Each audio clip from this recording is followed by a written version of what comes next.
the moment I think I know Alexi, our relationship is over. There's no possibility. There's no unfolding. How can I request something of a partner when I don't even know who the hell I am? I'm still learning who I am. I'm still unlearning the stuff that didn't work about what my dad, his dad, and his dad did. About what my mom and her mom did. So if I'm unlearning that and evolving the family name, the species, my beingness, if I'm evolving that, how dare I look over there and say, you better be like this?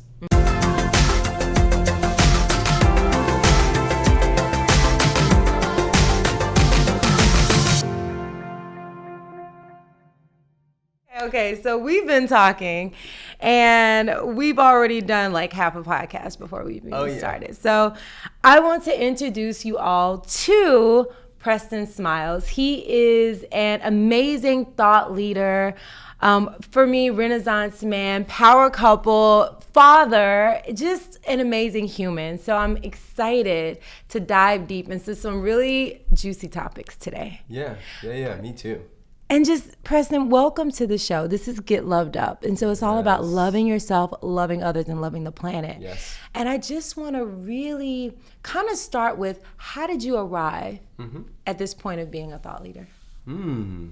That's always a tricky question because Yeah. there's so many layers and levels to it. I'll just sort of like bullet points.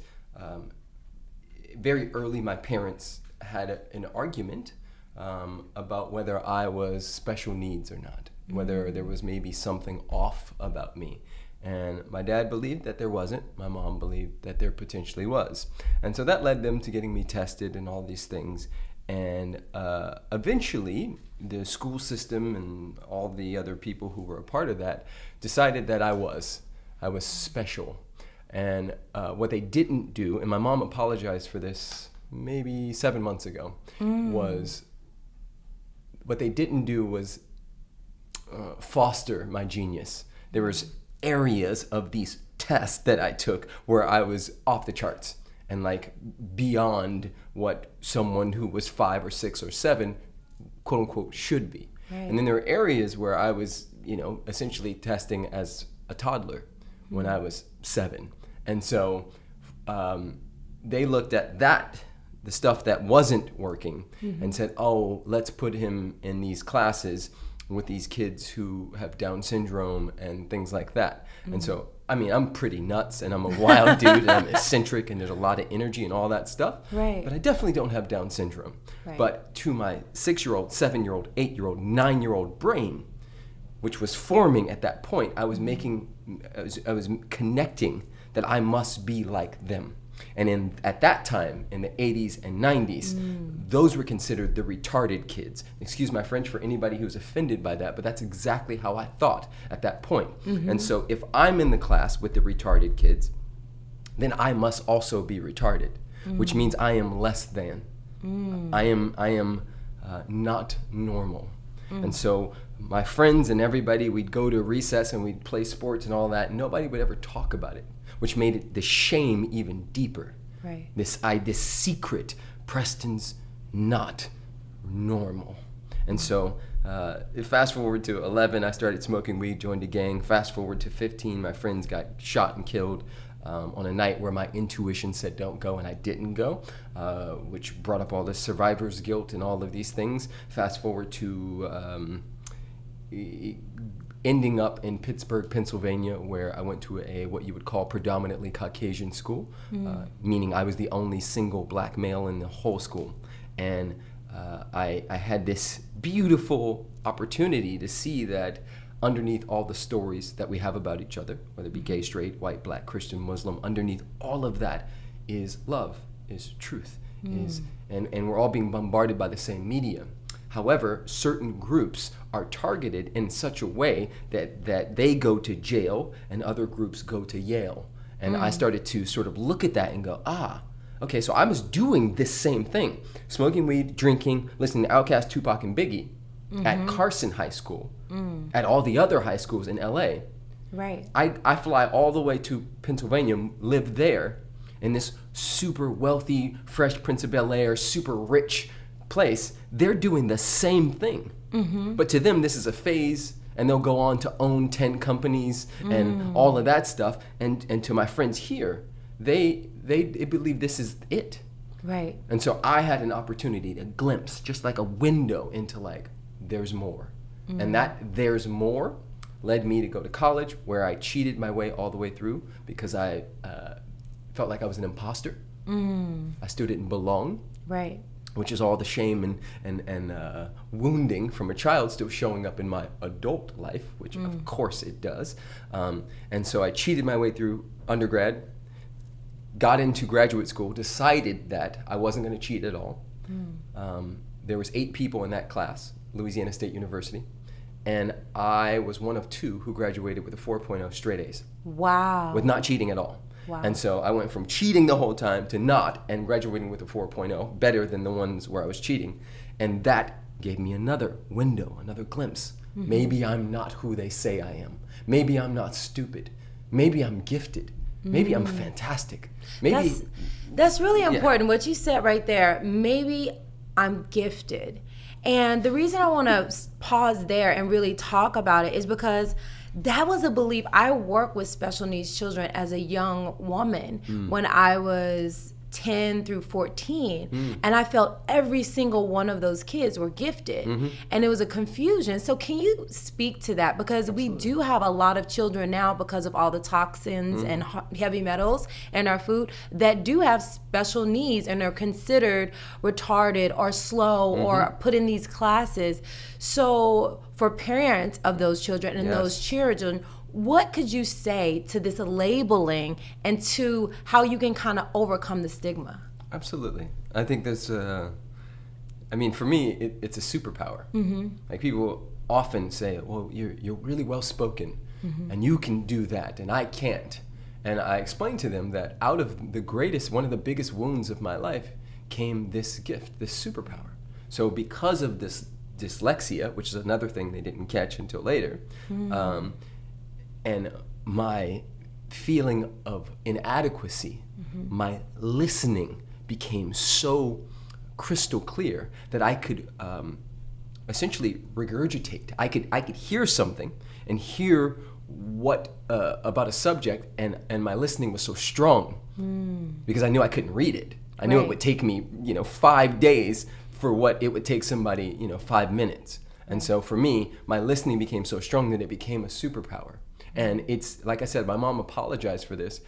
She saw me on Impact Theory, some show on YouTube, and she came in the room and she said, listen, I realized that I never really fostered this aspect of you, and you've done it anyway. Wow. And this is just 7 months ago. Yeah. And how old are you now? I'm 38. Wow. Wow. And she's like, you know what? Yeah. Wow. I think sorry. What did that mean to you when she said that? It was big. I definitely teared up. You don't need someone to apologize, because the reality is everybody's doing the best they can from where they can with the tools and consciousness they have available. However, for a long time I did blame them. I blamed my dad mostly, but my mom was a part of that as well. And this idea that they screwed me, but the wiser I get, because wisdom is not attached to a number, but the wiser I get, the more I look at what was really happening and what's happening now and how I serve and where I serve from. None of this would be possible without them playing out the scenarios that they did in the way they did. Right. So yeah, it felt good. That's really important. I want to touch on that too, the blame. Because I think a lot of people blame their parents for their current situation. Yes. And I think freedom from that is realizing, as you said, everyone did the best that they could, but still it hurts. Yes. So can you share like maybe a couple of tips on how to get beyond that hurt? Yes. How to get beyond that my parents did this to me. Some of it's abuse, some of it's labeling, some of it's how does one get past that deep-seated anger and that deep-seated feeling of separation when they've gone through that? Feel it. So time, talk, tears. And the tears is connected to the feeling. Right? So for instance, in the work that I do with men and in the workshops that Alexi and I lead, these somatic workshops, we help people get into their bodies in such a way and like bring a memory in. Like for instance, I was on stage maybe a week ago, and somebody in a part of the Q&A said, how do I get over a trauma? Because I had just shared one of my big ones. And I said, you wanna do it right now?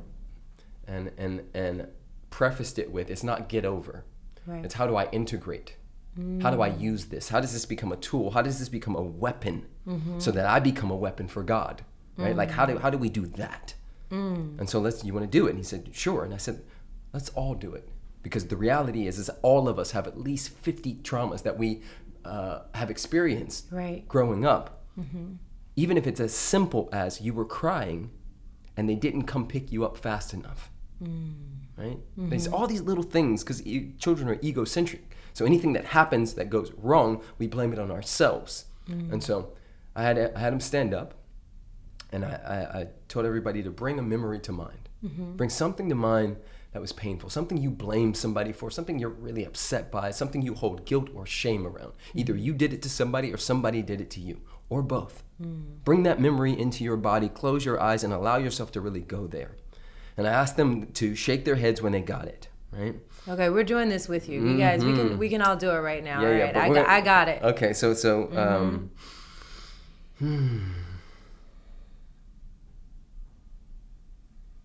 yeah. Okay, now as you hold that memory, and I don't think we can do this on camera because the request is we're going to do a primal scream. Oh. Okay. And I'll scream in my mind. Exactly. and so as I'm starting to count them off, I'm reminding them that they're not just screaming for the adult who can make logic around it. They're screaming for the 7-year-old who couldn't explain it. They're screaming for the 13-year-old. They're screaming for the 16-year-old who was raped when she lost her virginity. They're screaming for that part of themselves, that aspect of themselves. And so as I'm doing that, I'm ramping them up and I'm saying, okay, 1, 2, and as I'm counting, I'm telling, you're gonna beat your chest, you're gonna stomp your feet, you're gonna feel and reset the parasympathetic nervous system. You're gonna allow the nervous system to reset by feeling what you were not, what the amygdala, that part of your brain that fires off and says fight, flight, freeze, appease, what that didn't allow you to do back then. And so what we're doing here is just resetting. Right. We're giving the nervous system and the body a signal that you are now safe, that you felt it and it's now over there. Yeah, I like to say you have to feel it to heal it. Yes. Right? Yes. When you feel it, you can heal it. Yes. That's beautiful. That is beautiful. And you mentioned Alexi, and I kind of wanted to get into that. You all look like a power couple to me, and you have workshops together. You have all these experiences together. And I want to just talk about that for a little bit, because I know a lot of people say it's hard to work with your family or work with your partner. And so kind of give us, like, what are your, I guess, top 2 things that are really important if you want to have a healthy, first let's talk relationship and then we talk business. Got it. Okay. So we're in the midst of, we're going to be launching a relationship course called The Bridge to Love next week. So we're knee deep in all of this again, and really just looking at like what's worked for us. Because both of us have flown to different places to work with some of the top people in the relationship industry and things of that nature, and read books and podcasts and immersed ourselves. We did counseling, which was terrible, and nothing against any people who do relationship counseling, but each couple, and this is what I want to start with, every relationship is a snowflake. Our relationship, you and I, it's a snowflake. It's different, and nobody can speak into our relationship, let alone speak into your intimate, romantic relationship. And so how it's going to be is different than everybody else. Right. So we start with that. We start with, this is not the same as your cousin or your friend who wants to tell you how it should be. Or the TV show. Or anything, right? This is Right. your thing. Right. And so your thing, you can either design it or you can live by default. And default says you come in with, and we all do this, we come in with a backpack. And inside of that backpack is all the hurts and wounds and, of course, everybody have a bunch of course inside of their sort of unconscious backpack. Right. It's like, of course, once we get together, you don't talk to other women. Because I own you. Of course. Because if you do, of course, you're going to cheat on me. And so I'm going to do everything I possibly can, consciously and unconsciously, to control how you be in our relationship, which is going to cause some friction, right? So all of these things show up when you show up to a relationship. We call them conscious and unconscious agreements. What do you think causes that friction when someone is just like, this is how, because everyone says, like, this is how I want my man to be. This is how I want my woman to be. How is that not a good thing? Or how is that dangerous and when it comes to healthy relationships? I say this all the time. The moment I think I know Alexi, our relationship is over. It is dead at that point because there's no space for her.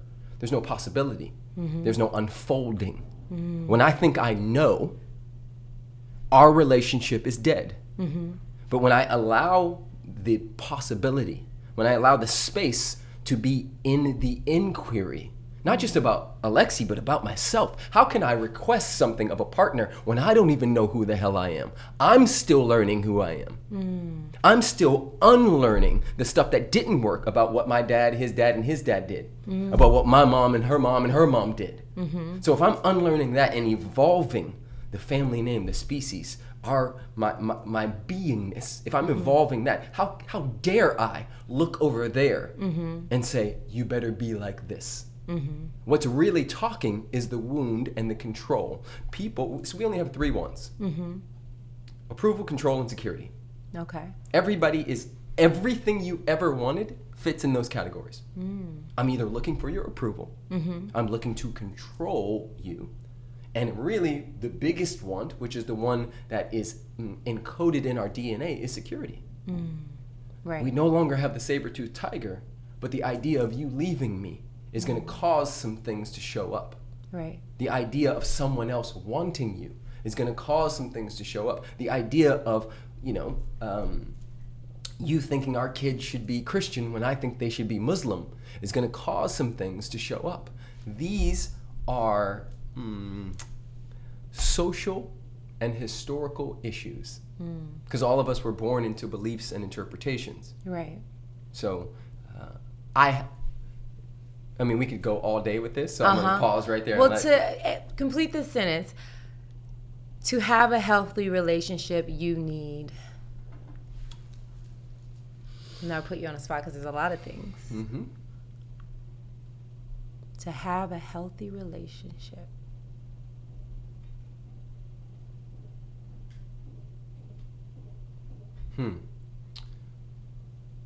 Commitment and willingness. Commitment and willingness. Because attraction comes and goes. Love, in my opinion, like real talk, is conditional. We have conditions. You get married to somebody, you're marrying the framework. If they step out of that framework, are you still committed? Right. If they say, oh, you know what, I want to be polyamorous now. You still down for that? There was this movie that came out, I think it was called The Newness. Have you seen that? I have not. Boy, it was on that polyamory, and I didn't even understand that until I moved to California, but it is definitely a big thing out here, and I was just like, my mind was shook. Yes. But in this movie, they went through just wanting to hook up, to falling in love, to either getting married or forming a tight bond. I don't remember which, I think it was a tight bond. To just, they were all about each other. And then they were like, oh, we want to see other people, polyamory. And then after they experienced that, they came back to, okay. Yeah, which is the journey. Right. Which goes back to your thing. Because we don't do that as a couple, but just to make that clear for everybody. You said to have a healthy relationship you need, and that's a commitment and willingness. Right. Because that, what you just explained, is staying committed. Right. Through the journey, and a willingness to relook, to reinvent, to redesign. Right. Everything else can come and go. Right. But if you're willing and committed, game on. And that's the thing, like when you look at the movie, it wasn't just they did this and tried this and everyone, no, they were angry, they broke up, they left each other at points, and then they came back. And that's why I like what you said. It's just that willingness and that commitment to come back and see it again and again and again and again. That's beautiful. Okay, so healthy relationships. And so now we're going to go to business, because not only do you guys have a healthy relationship, you're also doing business together. How is that even possible? How is it possible, as you're going through all this relationship stuff, to also say, okay, I'm also willing to have a business with you? Yeah, it's a lot. And it can be challenging. It has been challenging. What are the biggest challenges? Let's kind of talk about, we've been talking about this, like, what are the biggest challenges in having a business with your partner? I think it's learning how to shape shift, knowing what hat you have on when, because we can be in the middle of a training and the husband hat needs to come out while we're working. And so having the discernment to know what is needed in that time and knowing how to and when to shut certain things down and create parameters. Because, back in the day, and we've been doing this for a while now, we've almost been together 6 years, married 3, and we have a kid. Back in the day, it'd be 10:30 at night and we'd still be talking about business. We'd be under the covers in darkness and be talking about business. And that no longer is acceptable in our relationship. We've created a framework where that doesn't work. Straight out the gate, especially because both of us have personal brands, businesses, and then we have one together, learning how to navigate social media. Right? Learning how can I, if I'm judging you based on you're using your phone too much. Well, how do you know what I'm doing on my phone over there? Right? My business is run out of that phone. Right? Like, what is that? All those things have come up for us, and it just makes us stronger. So boundaries. Yes. Framework. Standards, boundaries. Yes. Okay. For sure. Beautiful. That's a huge one. And I think that's for any business or relationship. Like, boundaries are so important. And so we're going to shift a little bit, because we were talking before and you had an experience right before you walked in for this podcast. Can you share that experience with the listeners and how that make you feel? And then we're going to talk a little bit about. Yeah. I think a lot of people in the yogi community and spiritual community and all the other stuff, we talk about wanting to change the world and what that looks like. We talk about making the world a better place. And to me, and this is opinion, nobody has to agree with this, that cannot happen until we face off with our own bigotry, our own hatred, our own biases, and really own that. And before I tell you what happened there, I'm going to tell you another story, which happened last week. So I own a company, a movement called Conscious Man Brotherhood. Conscious Man Brotherhood has created Man Cave, which is a 3 months rites of passage for men all over the world, virtually. Right? So we go through the archetypes, we do all this stuff, right? And recently, we had some issues come up with a few people not wanting to pay. Like, they got massive value, and they're still friends with the guys, and the whole thing is still going. The thing is over. And one of the guys, I called him forward in the group. And I said, well, this particular guy is saying, he's used words in his email like duped and things of this nature, which, when you own something and you put your heart and soul in it and someone says a word like that, it can be triggering, which it was for me. But I also have been in this game long enough to know that there's so much more under the surface of what people say. Right. And so I put it back in the group with the men. And I said, let's process this together. Because I can do this behind the scenes. We can email back and forth. We can call each other names. I can tell you I'm going to sue you because you signed a contract and you did the work and I see it. Right? You're living with one of the guys you met in my program. Right. Right. So all of that stuff. However, let's do this a different way. So we stepped in and we started talking. And all this stuff comes up and the guys got mad at him because they're like, bro, you've gotten massive value. How dare you not pay when we did? Right? And so fast forward to last week where he sent me a message and he said, to be honest with you, I grew up hearing that black men in particular were not to be trusted and that they're dangerous and that they'll always steal or rob you. And so even coming into your program, I had that in my space.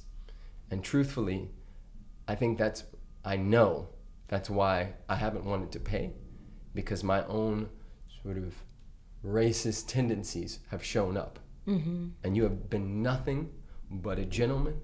You and your staff served me to the best of your ability. And I'm just seeing this, and I just want to apologize, right? Wow, that's powerful. Huge. That's huge. So the program did work. Absolutely, exactly. That's a huge success. Yes, that's being an above the line integrous man, which is what we asked them to step into. Not that you don't fall, not that you don't have stuff come up, but like how fast can you get back up and own it? Right. And so that happened, right? And coming here to do this podcast, I came up. You asked me for my book. I realized my book was not with me. I went back to my car. And as I'm going back to my car, I see the construction site next to this hotel. And some of the guys yelled down, "Hey, Nipsey! Hey, Nipsey! Is that you? Ha, ha, ha, ha, ha." And so I don't look up at first. And there's all the internal stuff that comes up. Like, I run $1 million business. And people still follow me around stores as if I can't buy that whole fucking store. People still cross the street when they see me because they see my dark, beautiful, Afro amazing skin. All of these things still happen daily. Right. And yet, I am a messenger of love, sent here to remind us of the one truth, which is love is all there is, was, and ever will be. And so I am in this dichotomy. But it still hurts, right? Definitely. It hurts. And I think that's what some people think, that after you do all this work, you will be numb to these things or blinded to these things. I think some people think that once you've reached your level of success in relationship, in business, that, okay, they're just in a whole nother world. They don't even experience what other people experience. Exactly. And that's why I wanted you to share that, because it's so not true. We travel all around the world, and we experience the same exact things. No matter how much money you have, no matter how you dress, there's still going to be those microaggressions. And so how do you process that? Because I think now that we know that we all experience, how do you process those emotions? Yeah, so here's the deal. And we teach this. There's a difference between being a victim and holding victim consciousness. When you hold victim consciousness, this is a death nail to isness, to flow, to creativity, to harmony, to joy, to all that stuff. But you can be a victim. Sometimes you can choose differently. Right. And so at that point, when the second one came up, I looked up and I put my middle finger up and I made sure that all of them saw it. Now, for those of you judging me and saying, well, a messenger of love would never flip somebody off. Maybe. All the constructs we have about leadership, about what it looks like. Like somebody the other day was talking about violence, and they were like, once I became, spiritual, violence went away. I'm like, bullshit. Like, take another look. Right? We all have blood on our hands. You just maybe don't notice it. You don't understand that the iPhone you use every day comes from minerals that are taken out of the Congo, from which are stolen because they keep a conflict going by giving them guns and making them hate each other, right? And so there's so many, it's so intricate. And that's just, not even that, just look at nature. Right. Horses are violent. Ants are violent. And I'm glad you shared that, because I read this book called Radical Forgiveness, and part of the process of forgiveness is expression. So your middle finger was an expression. Yes, I'm matching my experience with my expression. Right, and so, yes, there could be different expressions, and whether you did the middle finger or went to meditate or whatever, it's your expression, it's your choice. And if we live in a world, which I like to think there is no right or wrong, there just isness, like what you decide, and based on those decisions, different things happen, right?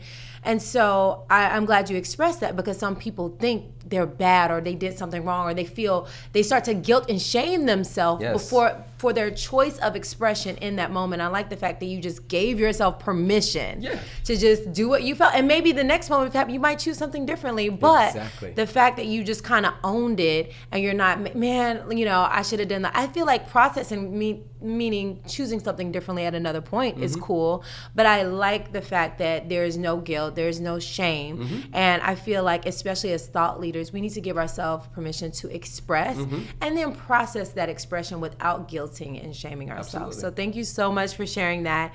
So amazing. I could talk to you forever.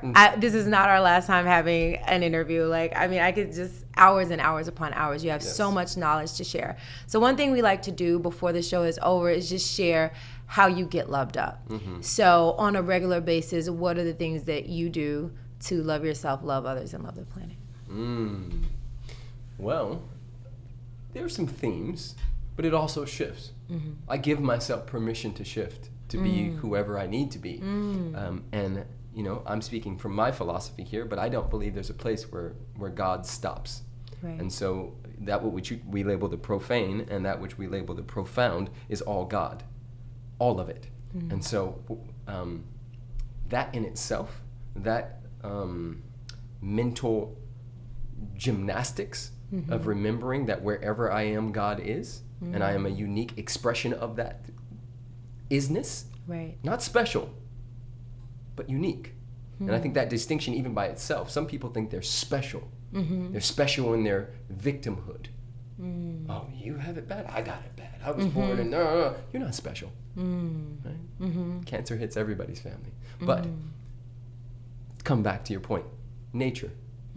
I spend a lot of time surfing. Anytime there's waves, I go get in the water. My son, his giggle, his fat rolls, his cheeks, I bite him so much and I kiss him so much that he knows it's coming now. And he'll like block me, like ninja block me, because he can see my face coming over there, because I'm like, I'm just gonna love all over you. Yeah, everything about that dude makes my heart smile. Reading.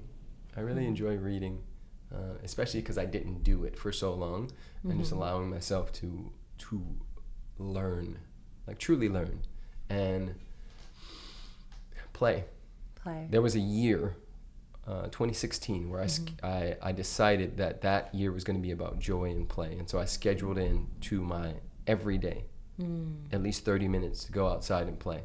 And that changed everything. Literally up-leveled my entire life. And it's one of the reasons why it's even in that book that I wrote, Love Louder. I made sure that it was in there because it's so important. I play, whatever play looks like. Sometimes I tickle and tackle and chase Alexi around the house and like just anything. Right, just play. Just kind of primal, right? Yes. I love this. So Love Louder. This is Preston's book, and it has been such a joy to have you. Tell everyone where else they can just inhale some of your knowledge. They have the book, Love Louder, and the Bridge Experience. Bridgeexperience.com, PrestonSmiles.com, at Preston Smiles on Instagram, Facebook, YouTube, all that good stuff. You can find me. I'm around. All right. Well, thank you so much. We like to do this heart and toss it at the camera at the end. Until next time, get loved up.